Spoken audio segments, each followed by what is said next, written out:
Welcome to the Level Up Artist Podcast. We're your hosts, Adriana and May, and Jackie Sanders. We're two art professionals sharing forward the advice and business lessons we have learned along our creative journeys. We talk to artists, leaders, and art professionals to demystify the creative process and discover new ways to succeed as a career-minded artist. If you find value in these conversations, please go ahead and subscribe. This will help other creatives like you find a podcast, and you'll be notified when we drop a new episode every Tuesday. On today's episode, we are so excited to have Dianna and Brian with us. So welcome. Thank you. We're glad you decided to join us today. So we're looking forward to discussing with you the art collector's point of view, as well as recording a bonus segment on studio visits for our podcast supporters at levelupartist.com.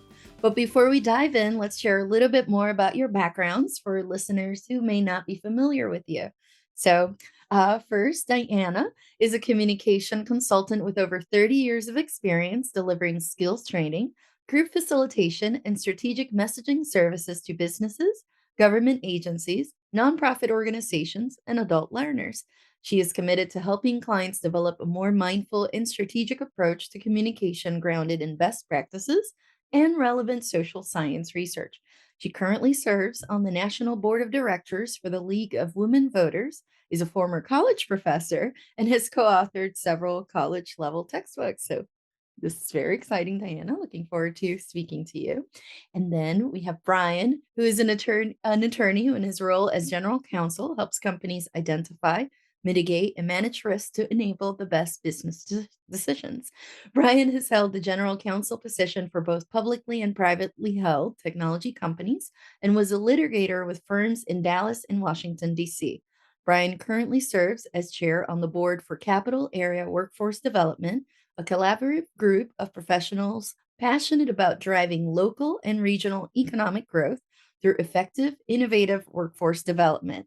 In their spare time, Dianna and Brian enjoy learning about and collecting contemporary art. They place a special emphasis on supporting the work of local and regional artists. And also, Dianna previously served on the board of directors for Art Space in downtown Raleigh. So welcome, guys. Thank you. It's great to be here.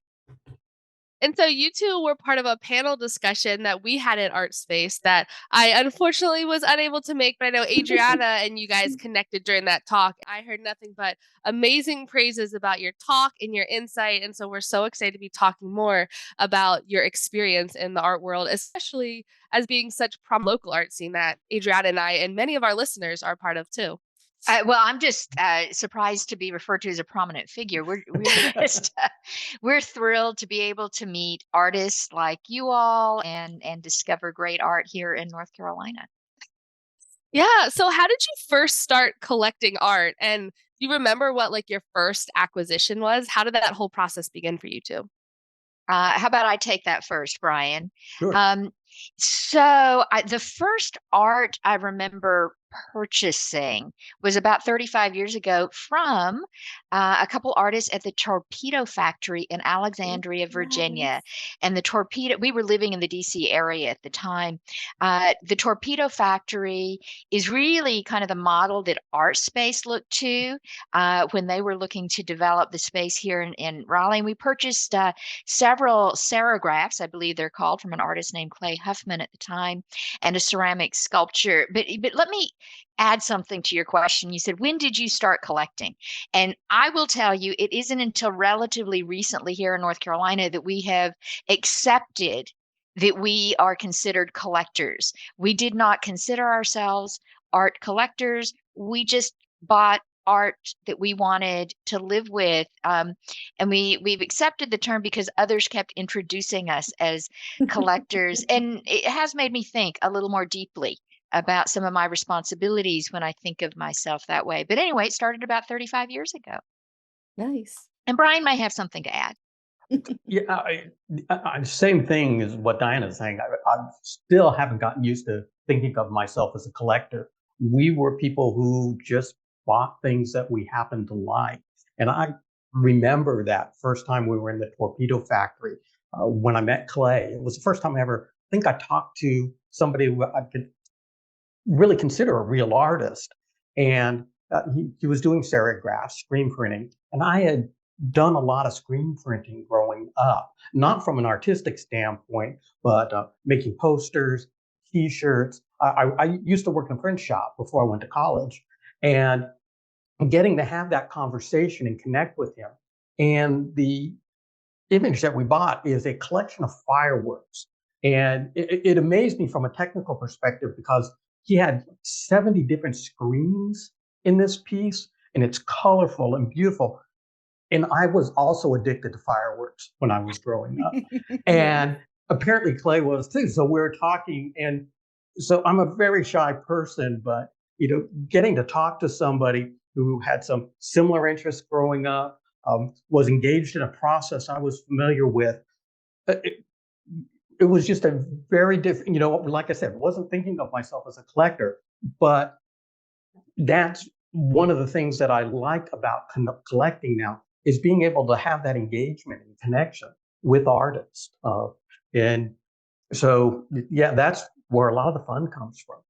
Yeah, and I feel like that is an important distinction between someone that just buys art occasionally and or is just an art buyer looking to resell later and an actual collector. I feel like collectors like have want that personal connection, want to learn more about the story, interact with the artist. So it goes a little bit farther, I feel like. But I love all these different threads that are coming through. So my grandpa, he actually he used to do serigraphs and lithographs back in the day. So he was a printmaker. And that's what I grew up around, a store that, and then he specialized into screen printing. So he did all kinds of printmaking. But then he actually sold the supplies and the equipment and like was helping other artists and did workshops. And then he had this building and all these employees anyway. So I grew up around that. And that I thought was interesting as a kid as well, like being able to talk to other artists, not that I really knew it at the time, right? It's only years later in retrospect that you're like, that is so cool that artists actually talked to me and told me about this Mhm. photosensitive process and cleaning a screen and things like that. That at the time as a kid, I'm like, okay, cool. Like I can make cool things. But now I'm like, no, they actually took that time. And I like how that seed sometimes can be planted earlier on. And it's a good reminder to artists, do talk to, Mhm. to folks that you're interacting with, especially like if a lot of artists I feel like are introverted anyways. So it's a good thing to be able to find that common ground, and you never know, what else may arise from it.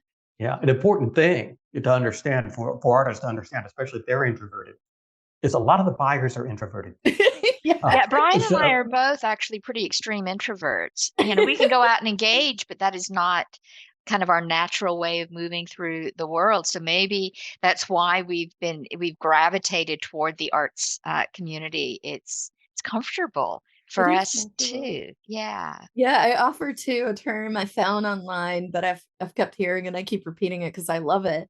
It's this term of being an artrovert, and it's basically an introvert that will talk about art. And once we get going, we don't stop very fast. So there's that. But with with that tying back into the art, I'd like to ask you guys, what kind of art do you normally gravitate towards?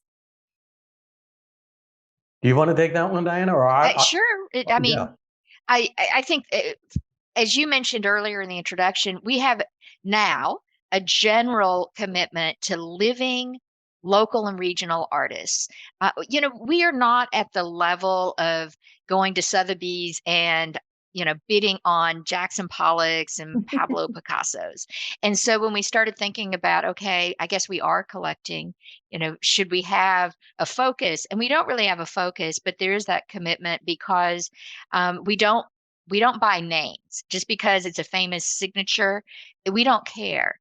And because you can find amazing art, and just because it's not famous doesn't mean it's not great art. So in general, they're contemporary themes, and it range from figurative to abstract. We have a lot of art that addresses socio-political issues like racism, body image, the objectification of women, gun violence. So they often have this kind of implicit narrative in them. When I was thinking about our art not too long ago for that panel at ArtSpace, I started realizing how many works we had that are also representations of objects, which I often find just an object beautiful. So we have a couple sculptures from Peter Oakley, a North Carolina artist. One's of a styrofoam takeout box. One's of a Viewmaster. Remember those old reels you'd put and click through? And they're in marble, but they look like the real thing. A piece that's only about 3 inches tall that looks like a tube of lipstick, but it's in steel. So it also looks kind of like a bullet. It's called lipstick ammunition. A couple beautiful mezzotents by an artist named Carol Wax, not in North Carolina, of a vintage electric fan. And the other ones I think of a German coffee grinder, maybe something like. Telephone. It was a telephone. Several years ago, I happened to be just walking around my house, and it occurred to me that almost every piece in the house had text in it. And we didn't set out to do that. And text other than the artist's signature, that it had sometimes all text, sentences or a sentence or a phrase or a word, and sometimes just letters or numbers. And we've purchased quite a bit, since I recognize that. And so I wouldn't say that you would notice as much text. So there's a lot of text-based work. But Brian and I are often find ourselves drawn to text-based work, and a great North Carolina artist. We've got a couple of her pieces. Stacy Lynn Waddell out of Durham. We have some of her gold leaf text-based works, and then some are completely abstract. So I don't think that there's any one theme, except that it is all very contemporary. Brian, did you have anything to add to or pieces that pop into your mind? Yeah, I mean, it's interesting because Diana and I often find ourselves drawn to the same artist. We'll go to a show and then we'll talk afterwards, and it's like we love the same artist. What's amazing is we often disagree on the pieces that we like best. So something will grab me, something will grab Diana, but there's something about that artist, about the way they work, that ends up speaking to both of us. And I think some of the individual pieces that we've picked up speak to each of us differently, but in some same ways. Like we have a Melinda Fine piece. We have a number of Melinda's works, but there's one that we have, the very first one we bought, that I bought for Diana as a gift. But it is it was made with Letraset letters. And I don't know if you guys are even old enough to remember Letraset, but those were those rub-on letters that you put on a thing, and you get a sheet and it would have like 20 different letters of each letter, and then you have to rub it in. And I used to use that when I was working as a screen printer and doing other things. And so there was something very nostalgic to me about those pieces, even though they're not necessarily, and this one's definitely not a nostalgic piece, but it spoke to me from that perspective. But there was something else that grabbed Diana about it. That was one of those ones where we both really loved the exact same piece from the same artist. But I do think it's odd how violently we agree on the artist sometimes, and then just crazily divergent in terms of which of their pieces we like best. So yeah. So how do we like resolve that? Yeah, there's some discussion that goes on. Well, we resolve it easily because we get the one Diana likes. I mean, we do work through it, but there have been times where he'd say, "No, I'm not really interested in that. Not interested," and then I just go back and I buy it. And then when it's in the home, it grows on him, or he sees it differently. I do think I'm pretty good and I've gotten better over the years about looking at work and trying to look at it outside of its context. So when you go into a studio or a gallery, you are surrounded by all of this work, and in a studio, all sorts of working materials. And you have to be able to almost put blinders on to focus on individual pieces and try to visualize those works in a different context. And I've just learned that over time. Yeah. So yes, Brian has always come around. I don't think we have anything in the home that I brought home that he disliked. Yeah, and I think that's such a fun skill to also develop together too, because I'm sure, of course, your tastes maybe over time have changed, or what your eye is drawn towards must, like us as artists, like our creative voices change, our messaging changes, or the quote unquote style, the creative voice that you're putting out there. Also, as collectors, you're also constantly fine tuning, whether consciously or subconsciously. Dan, I love how you talked about, like, you just turned around one day and you're like, wait, everything in our collection has text in it. Or like you're not consciously going through your checklist of these are the things I like, but you just like what you like. And when you have them all in a collection together, then you see those common threads. Just like as artists, you make work that you're drawn towards, and then you put it all together and you see those tie-ins from piece to piece. And so you guys mentioned that you'll go to artist studios or exhibitions, but I am curious, we'll pitch this question to you, Brian. How do you discover new artists whose art you would like to collect? Of course, you may have your favorite artists that you have multiple pieces of, but for brand new artists, where do you go to discover them, or how do you discover them? Well, as Diana said, we don't necessarily think of ourselves as collectors, so it's not necessarily intentional. It's in fact, it's serendipitous most of the time. We happen to be somewhere and see something that we really like. So we'll go to shows that have multiple artists in it and run across something we haven't seen, or something new that an artist we're familiar with is done. So that's one of the great things about Art Space, CMAC, Anchor Light, where you can see a lot of different artists and see them rotate through, and just run into things that you wouldn't otherwise normally see. And then sometimes you got to go to Lump, because they will bring Yes. things into Lump that you're never going to see anywhere else. And Very we have just interesting. fallen in love with some pieces there. In fact, in one instance, Diana bought a piece that they weren't planning on selling, not because it wasn't for sale, because they just didn't think anybody would want to buy it. And so they hadn't even considered possibly selling it. So a lot of it's serendipity. Sometimes it's, a lot of it's going to shows. Every once in a while, look up an artist that I've run across where I like what they're doing, and look up on the web. And one of the wonderful things about those algorithms, because there are a lot of bad things about the algorithms too, but it'll show you similar things. And I've run across artists and art that way, that I like. Haven't collected a lot of it because most of our collecting is local, so a lot of it is what we see here locally. But that's at least how I run into things. Yeah, Diana? I mean, I'd say we're similar. I'm on social media and Brian is not. So if I find out about an artist that I think I'm interested in, I'll often start following them on Instagram and Facebook. But how do I originally find out? Again,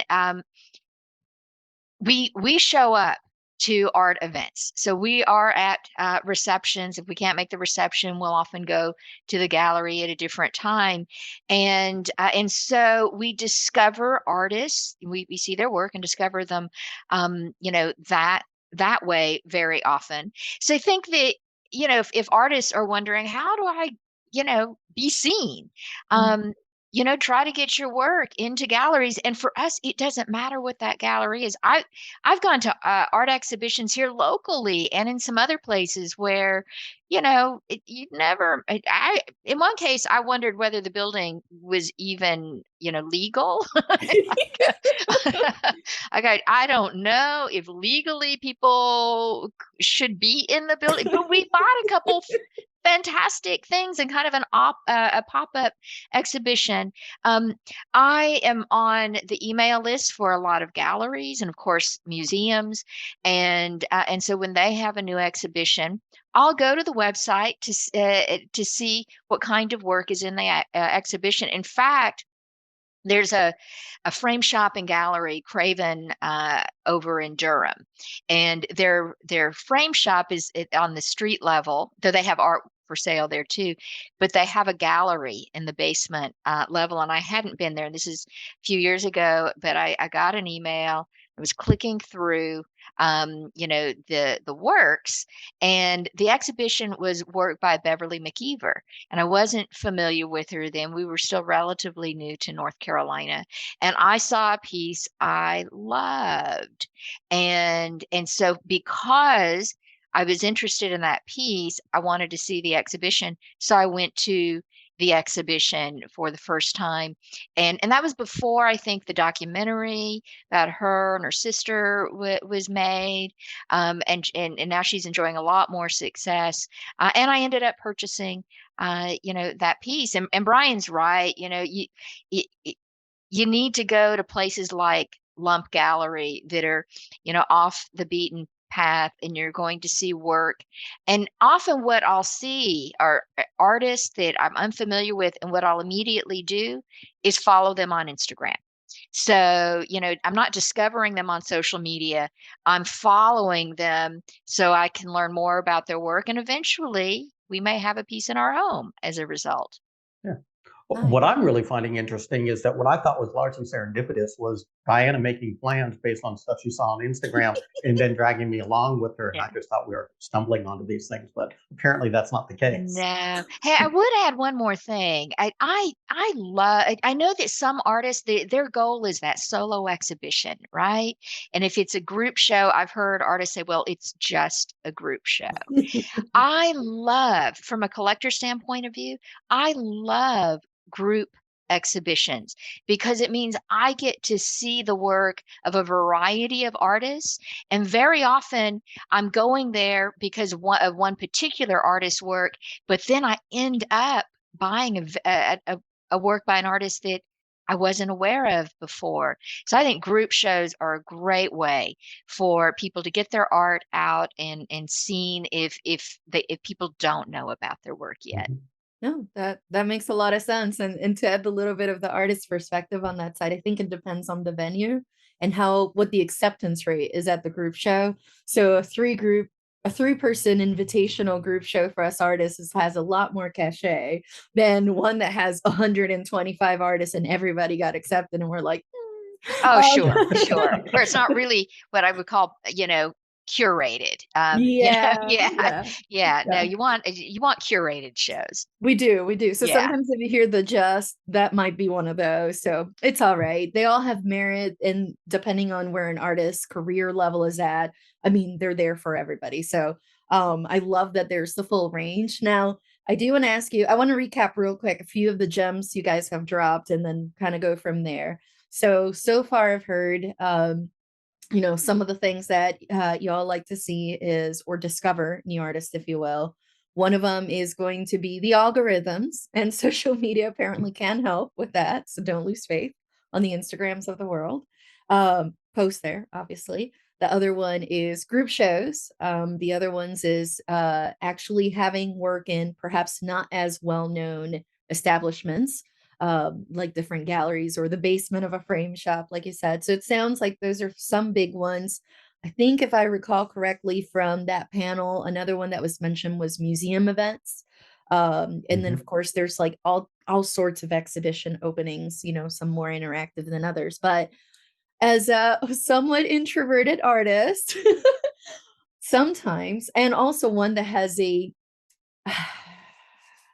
what word am I looking for? I have one of those, like, I'm very driven in terms of making the art, but I'm very nose to the grindstone. Jackie's my witness to this. Very nose to the grindstone. So for me, it's hard to leave the hermit cave of the studio, even though I am in a public facing one. If artists were to say, where are they more likely or more, this sounds like a terrible expression. I'm like, bang for buck is not the right one, but for someone that's like trying to be mindful of the energy that they're spending and the time they're spending outside their studio, if you had to pick one type of event and or venue that you say, artists, if you do nothing else, show up to X, what would it be?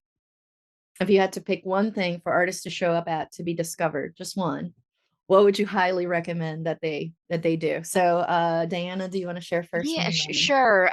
Yeah, I mean, that's a hard one. But yes. I would say, and I do understand, but as a fellow introvert, that fear of, am I going to show up and not know anybody there? And then what do I do? Just stand around, right? I mean, that is the introvert's challenge.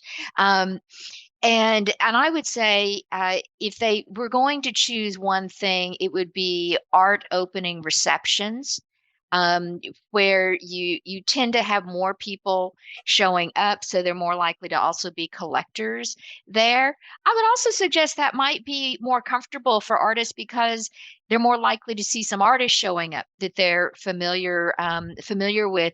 But I do think artists need to show up to arts events for a variety of reasons. That's where they're going to meet collectors, and so I've met a number of artists before I've even seen their work, because someone introduced me at a reception, or they were standing beside me and I didn't know if they were one of the artists, so I'd say, do you know anything about this artist? And then we talk. But I also think there are other reasons for them to show up at exhibitions, whether they're at museums or galleries, or social type art events, because uh, you become more connected to the arts community. And I think that artists or any professional needs to be connected to their colleagues, and they're also supporting their fellow artists when they show up to those kinds of things. But more likely to be an art reception for an exhibition where it's less formal, people are milling around, easier to strike up a conversation, and there are enough people there where it may make an artist it, it may make it worthwhile in terms of time. So you're not showing up and there are only two people in the gallery, and and they don't collect. So yeah, I hope that helps answer the question. It does. It does. How about you, Brian? What would you Yeah, say? when I was originally listening to the question, I was thinking about, where can you, one place you can get your art where it might be seen. Um, but I like the way and that may not have been the way you made it. You may have read it the way Diana meant. But talking about where you can get yourself, I think probably is more important. And because that then leads to opportunities for your art to be seen. Uh, and I think what Diana was saying about getting to art events is really, really important. And this is a weird one. I like going to like the open house at Anchor Light. I like going to First Friday at Art Space, where there are a lot of people around and you're talking. Uh, what I personally don't like, and this is the introvert coming out of me, is when I'm wandering around Art Space on an off time, and um, there's sometimes I don't even want to talk to anyone. I just want to look at the stuff. So I don't want to talk to the artist right then. Uh, but then after looking at the pieces, I might want to. But there's something easier about the events when they're intended to be social, as opposed to something that feels a little more forced. And that I think, particularly for artists who are introverts and buyers who are introverts, it creates that opportunity to interact. And I've had great conversations with a lot of artists at both Art Space and Anchor Light that I know I never would have had if I had just walked in and talked to them. Now, one of the other things I would suggest, though, is if you are an artist and doing something else, don't shy away from talking about your art. I remember one situation where Diane and I we were having dinner at Moonlight Pizza, and we were sitting at the bar, and talking to the bartender who we knew. I mean, because we talked to him a number of times because we used to eat at Moonlight Pizza an awful lot. Uh, and then it comes up that he's, an artist and a musician. And so we start talking about his music. We start talking about his art. And Diana says, "Well, what's your name?" And he says, "Will Goodyear." And we're like, "We own one of your pieces." And that just led to a whole different level of conversation. And I was just, falling in love with Will because he's just a great guy. And we acquired another one of his pieces, a much larger piece. And that might have happened if we hadn't had those kind of interactions, but it might not have. And it was just amazing that this person who's such a talented musician, such a talented uh, fine artist, uh, just didn't talk about himself that way. And I would suggest, when you have the opportunity and it seems appropriate, talk about your art. You never know when it's, gonna work. That is perfect. That leads us to a guest that we had not that long ago that you both know about as well, Sean Richards. One of his Ah, side jobs was as a bartender. So same thing could have happened. You could have ordered a drink from a guy who makes amazing artwork. We Uh, actually interviewed him a few episodes back, and that's when we found out the other side gigs and things like that. And it's like, what a small world, or Smalley, I guess is the well, yeah, yeah. that's another thing because we yeah, knew Sean and Luke Buchanan from Pools for Fool's Diner. Yeah. much longer than, before we knew them as artists. And actually, we own multiple pieces from both That's now. perfect. Yeah. Yeah. And I think that's one thing that we love kind of demystifying about the life as artists on our podcast is that, especially from an emerging artist standpoint, even once you get established, there can kind of be this facade that, oh, in order to be a quote unquote real established artist, I need to be doing this full time. It has to be my full time income.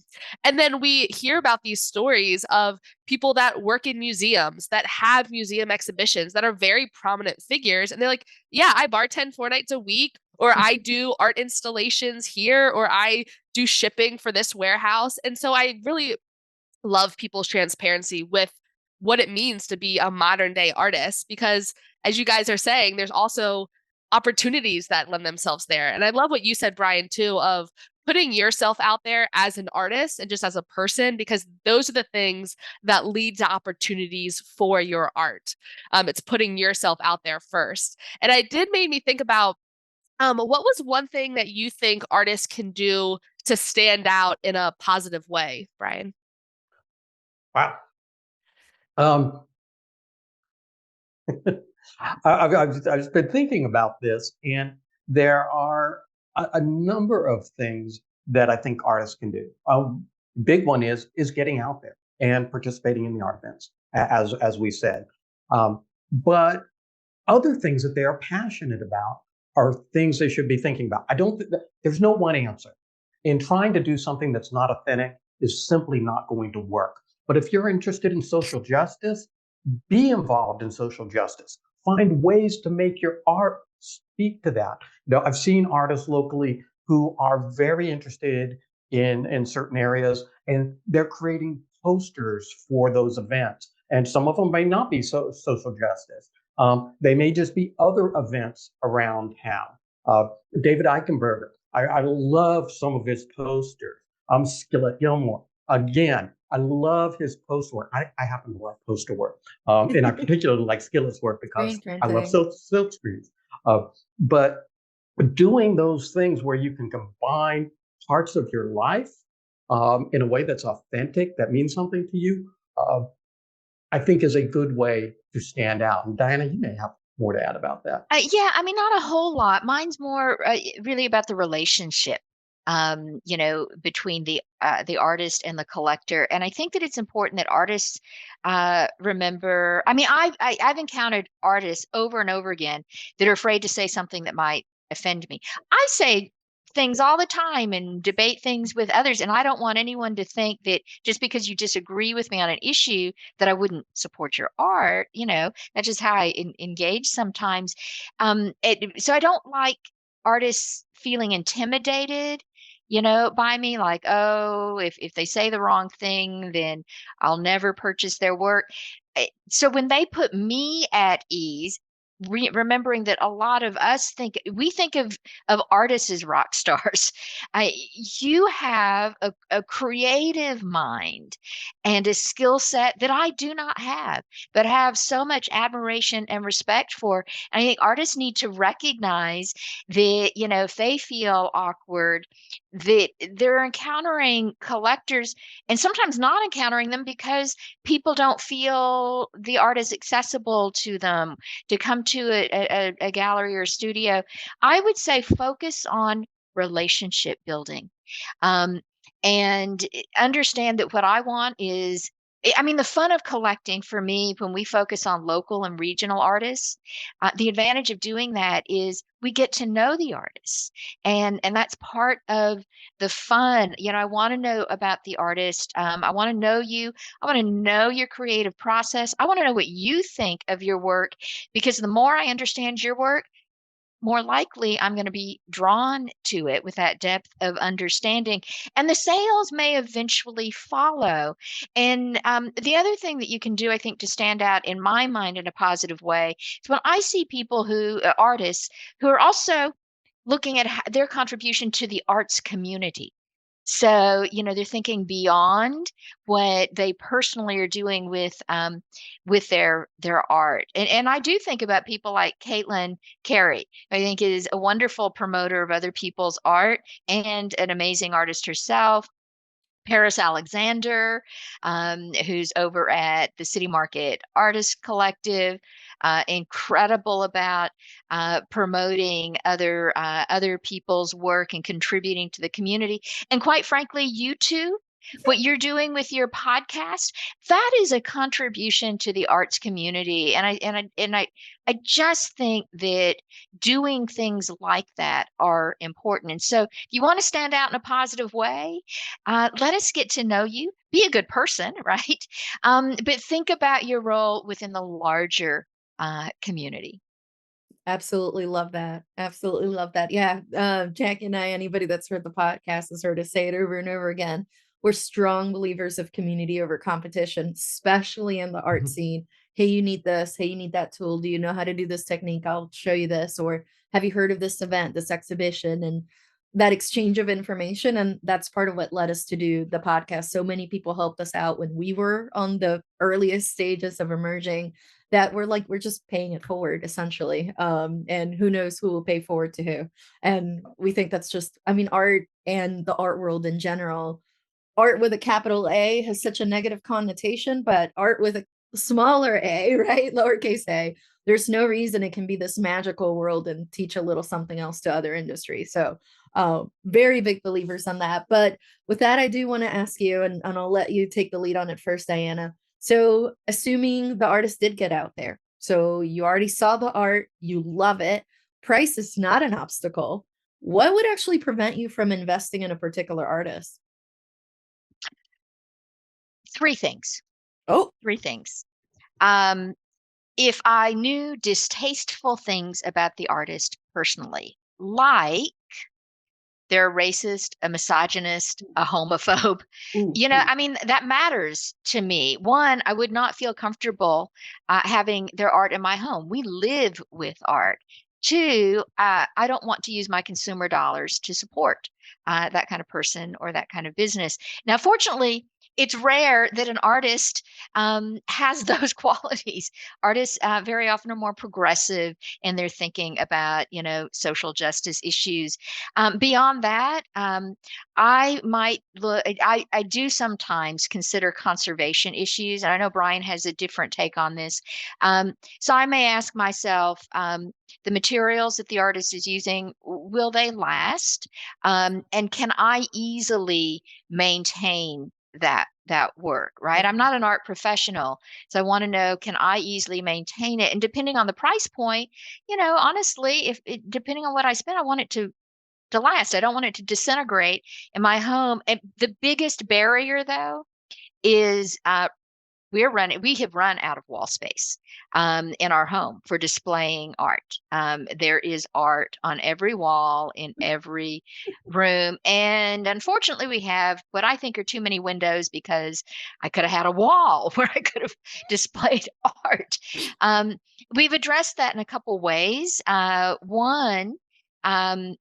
We do now rotate art out and in, and have a room that's climate controlled, where we can store the art when it's not on display. And we in on the second level of our home, we installed gallery rails, so art can hang from cables, making it really easy in those rooms to swap out art without putting new nail holes in the wall. And then for works on paper, because I am drawn to a lot of works on paper, and people think about art collecting as sculptural or painting, but there are amazing works on paint work on paper, and because we're so limited now wall space, I now have a kind of a gallery rack. Think of it as a magazine rack, only several times larger. So you all have seen those racks in galleries or retail stores. And so unframed works on paper are stored there, and we enjoy them there. I flip through them every once in a while, and eventually some of them will get framed. But you have to decide, are you going to stop collecting, or are you going to find a way to continue to collect? So we've continued. So if there are barriers, it's personal things distasteful about the artist, maybe some conservation issues, and then limited in wall space. Though in one case, we have covered up a large window with a very large piece of art. So from the outside, it looks like they're just closed blinds. From the inside, you never know there's a window, because I just decided I loved that piece and we didn't need that window anymore. So I love it. I love that go-getter attitude of you're like, I will find a way to fit more art in this home. I love that. How about you, Brian? I'm pretty much in agreement with Diana. Don't be a horrible person, because that, for me, it really is about supporting that person. I don't know how I would feel, particularly if I didn't know if I had something in my house that would, from a horrible person. I could probably still live with it, maybe until I found out they were a horrible person. But that's the big thing. I do not have the same issue Diana has with the permanence of a piece, particularly if the ephemeral nature of the piece is part of the art itself, that it is supposed to disintegrate. Diana appreciates pieces like that, but she's like, I don't want to spend my money on something that's going to disappear. I might be more willing to do that, though, because I'm not permanent either. I'm going to disappear as well. So can I enjoy it? Can I enjoy it as it falls apart? Maybe, but we really don't have any pieces like that in our house either. But that is not a big a problem for me. Yeah, and I guess it'll depend too on the how much it is. If it's a small That's investment or a definitely big true. one. For sure. And my brain also goes to, have you considered putting any in your ceilings? Art that you can just look up, I'm thinking Versailles, Louis just put art everywhere, so you Yeah. never A know. lot of Yeah. stained glass artists in your future to cover those windows. And Yeah, I mean, actually, we have thought about hanging things from the ceiling, some more sculptural pieces. We have a beautiful, it's very large, though very delicate, mobile. oh yeah, That love that. and the room is furnished around the mobile. That was purchased from an artist who was kind of I think the emerging artist in residence at Art Space at the time, Chelsea Rafflow, who I think has now gone out of state. And while we don't have any of his work, a North Carolina artist from the western part of the state, Bob Trotman, who does these sculptures in these carvings in wood of some of them are people that look like they're falling, from the sky, and they're hung from the air. But yeah, those are appealing partly because I just love their work, but also because, I have ceiling space. I can use You that. have a lot of options to display it. You're not restricted by, okay, I need a 18 by 24 because this is the one white opening on this wall. I Right. know. I don't know what kind of lawn space you have, but who knows? Maybe there'll be an outbuilding mini gallery outside at some point. Extend the house, add more rooms. You never know. Right. But with that, so you guys have obviously interacted with a lot of different artists. So the way that, artists present themselves online or in person versus the reality of like whether or not they're successful, obviously it's going to vary. And sometimes they're not a match at all, right? They might appear very differently from the reality. But from your perspective with interacting with so many artists, how do you define and or perceive success for artists? Diane, if you want to, grab that one first. Well, first, I'm a big believer in you should define success for yourself. So the question is asked of me, how would I define or perceive success for an artist? And I just have to preface that, the beauty of life is if you choose to, you define success for yourself. And I think that's particularly important for artists because so many have these other markers for success, like financial success. And that may not always come, and that doesn't mean that your art isn't great. And in many cases, we talked about artists having these other careers, whether they're working in the hospitality industry or working at a museum or working for a company as a graphic designer. Um, Many of them, their goal is not to be a full-time artist.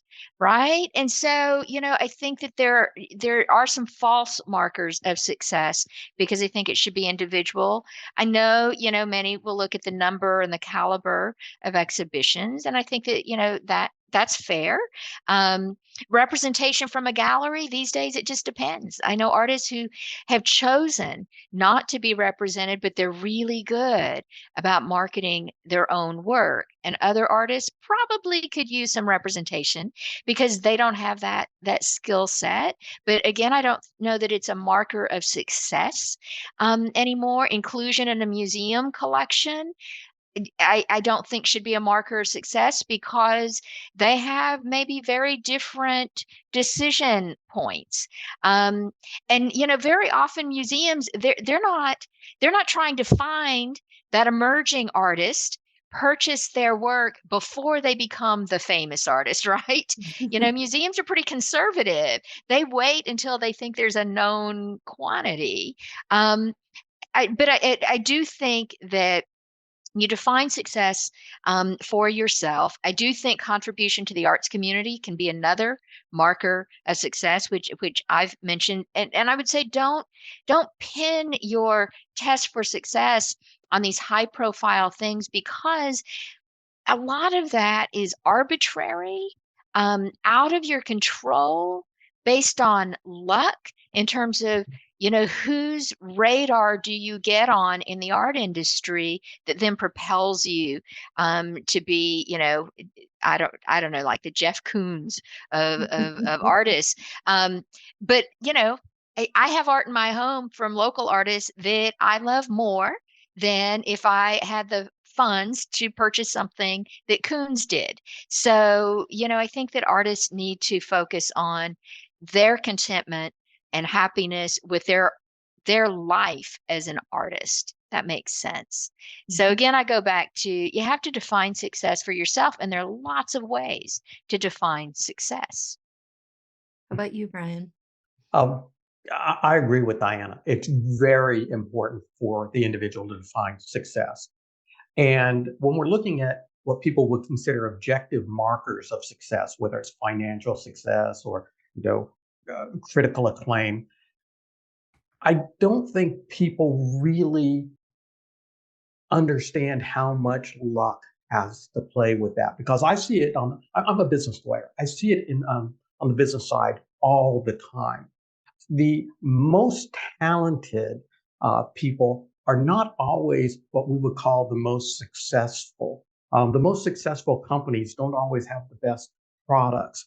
They happen to be at the right place at the right time when a certain set of circumstances came together that propelled that success. And artists have to understand that too, that it's not completely meritorious. There is a lot of luck involved in terms of that type of success. So I think what artists need to do is step back and say, why am I doing this? Is it making me happy? Do I get something out of the creative process?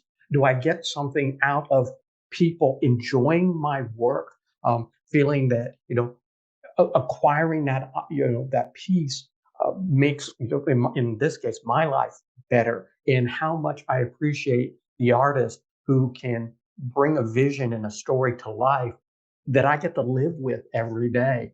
And I would hope that the artist would feel successful because they brought joy to my life.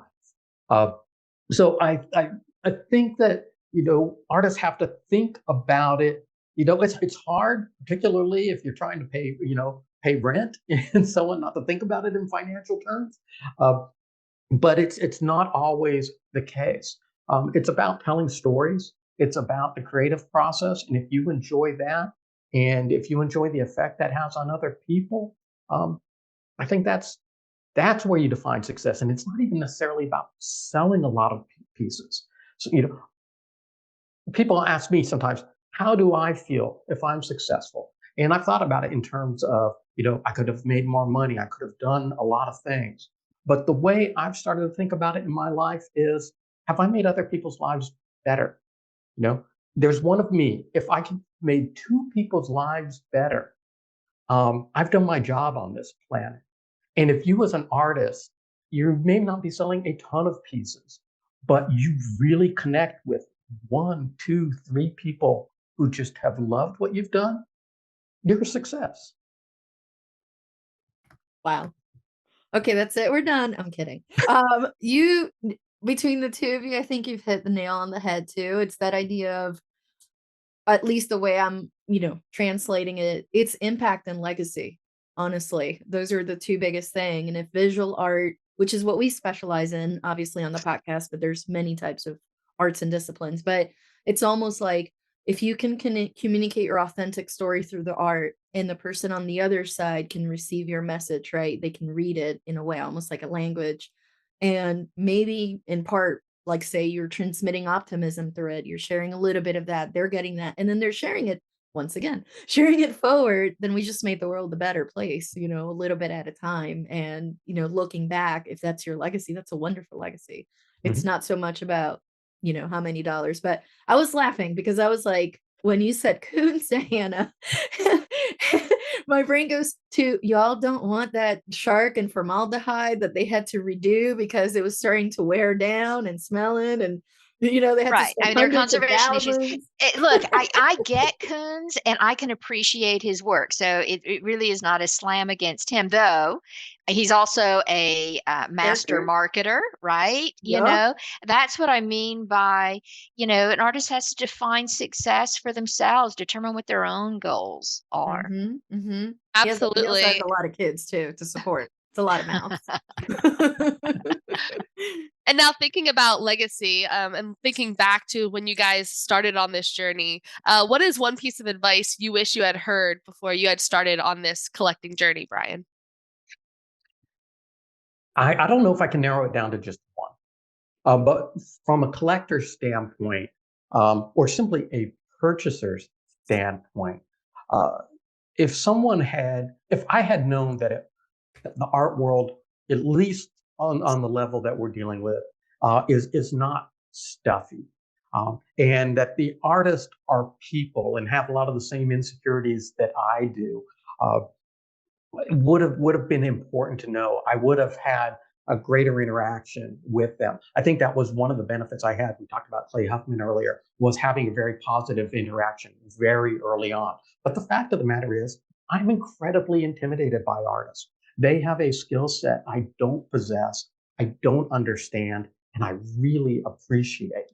Um, so from that perspective, I think that's important. The other thing I wish I would have known or I would have thought about is the artist essentially running small business, and that I can walk into a show or a gallery and saying I really can't afford that, but now knowing I can talk to the artist and say, well, can I pay you over time for that piece? And if I would have known that was an option, I think early on Diana and I would have purchased a lot more of before we ever really started to crank up the number of pieces we bought, because it largely came about at a point in time where we could afford to just walk in and buy the pieces we liked.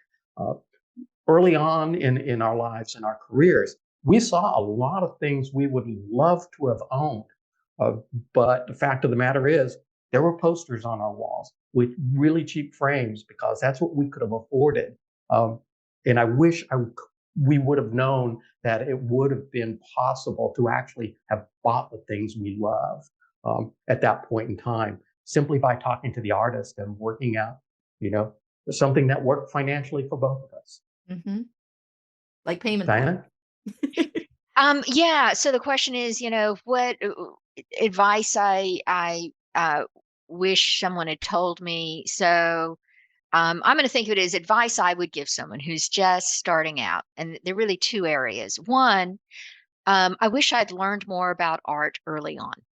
In college, unfortunately, I did not take an art appreciation or an art history course. So since then, I decided to go back to, not go back, but take a course in art appreciation. So kind of the basics of art at Wake Tech.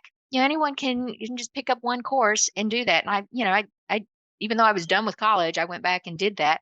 And I'm doing kind of an art self study on the Khan Academy's website. And they offer all sorts of free self study courses. And one of them is a very extensive art history one. And I wish that I'd learned more about art early on, because I think that it would have impacted how I viewed the art along the way. And then the second thing is, if I were to give advice to someone who's, just starting out collecting, well, start thinking about yourself as a collector, because it prompts other questions like, what is your responsibility as a collector, a steward of the work? And so we've thought more about, what are our responsibilities in terms of caring for the work, like making sure some works are not in direct sunlight. Making sure that some works that are unsealed marble that we never even touch with our bare hands, insuring the work. And we were fortunate to have insurance when the tornadoes came through downtown Raleigh a few years ago, but our home was seriously damaged, and we did have insurance, and fortunately we only lost one piece of art, but then had to have a lot reframed. Thinking about things like, will you make your art in your home available for that artist to borrow for a later exhibition? What's your relationship going to be with the artist in the future? And quite frankly, what happens to your art collection after you die? We don't have kids, and some people have kids. That doesn't mean their kids want it. So we gave a lot of thought to that. Actually, have a plan for what happens. So, learn about art, and then think about your role as a steward of that art in your collection. Absolutely love that. Yeah. Maybe when one of those artists is like, Whitney retrospective, I need my pieces back, and you're like, yep, I've taken care of them. Yeah, go ahead and borrow them. That's amazing. Well, if someone were to just, hand you $100, what would you splurge it on or invest in? Has to be something that brings you joy and relates to your art or business. Mainly art. Let's just keep it with art. Brian, you want to take this one? That's a hard one because Diana has me on an art buying moratorium at the moment. Uh-oh. Mainly because as you said, we don't have any space at the moment. But the reality is that we often tell ourselves we're on an art buying moratorium. So from that perspective, I don't have my eye on anything in particular. But yeah, if I were to really see something that I wanted, I would $400. I would buy it. Yeah. I will. It's in that case, I'd rather ask for forgiveness than permission. So. Well, and Diana, I like the idea too that you gave of doing like an art appreciation course too. That might be, it's virtual, it's another way, or perhaps if if an artist has some kind of event, or they have, because that's the other thing, instead of buying the art, perhaps it's one of those openings or like art preview nights and whatnot, where like say the museum is using the money to raise funds. Well, there you go. There's $100 gone really easily. So maybe that's the other answer. Would you add anything else to that, I was Diana? going to say the monster drawing rally we can get to. Yeah, that's true. Yeah, the Monster Drawing Rally at the North Carolina Museum of Art. And I have to tell you, we have purchased a number of those. Normally I think they're priced at $50, or they were. And I will tell you, I love those pieces for $50 as much as I love anything we spent $5,000 on. I mean, it really, the marker of joy for us is no different. And I do set these art buying moratoriums from time to time over the years. We always violate it. It's only February, so I'm not confident that will last the year, but kind of taking a break, and so yeah, I agree with Brian. You put $100 in my hands, I'm going to go buy a piece of art from a local, probably young emerging artist to help support, their practice.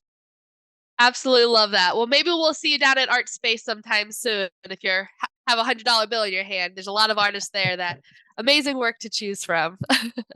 Well, thank you guys so much for being on the podcast today. It has been so much fun talking to you. But before we go, how can listeners stay connected to you after they listen to today's episode? If people or artists want to connect with me, I think the best way to do that is look me up on social media. So I'm on Facebook, Dianna Wynn, DiannaWynn. I'm on Instagram. It's win.dianna on that one. But yeah, if I see a request and that you're an artist, I'll accept that request and we'll want to follow you in your art that way. Perfect. Thank you so And much. for me, while you will find me on Instagram, you will find me on Facebook. The reality is, I never check any of those. Maybe on LinkedIn. I should be paying more attention to LinkedIn than I do, but that's a better way to get a hold of me. If you could search for Brian Holland, Brian Holland, and you'll see the connections to Raleigh and so on. And well, they got pictures. You'll know which one if you've seen this on YouTube rather than just listen to the podcast. And the other thing is you can always reach out on email. I think you're going to put email in the links. For all the info. And that's probably the surest way to get a hold of me. Awesome. Well, thank you so much, you guys. We will be sure to link everything in the show notes. Would you mind staying with us a few extra minutes so we can discuss studio visits on a bonus segment for our podcast supporters? Great. Yeah, we'd be happy to. Excellent. And so for our listeners, if you want to become a podcast supporter, head on over to levelupartists.com to find out how you too can support the podcast. And if you want to stay connected with us in between episodes, share what you have learned, you can follow us on social media. I'm at Amay Art across all platforms. And I'm at J Sanders Studio on all platforms. Or if you want to stay connected with the podcast, we are at Level Up Artists on Instagram. Thank you so much for listening. We'll talk to you next week.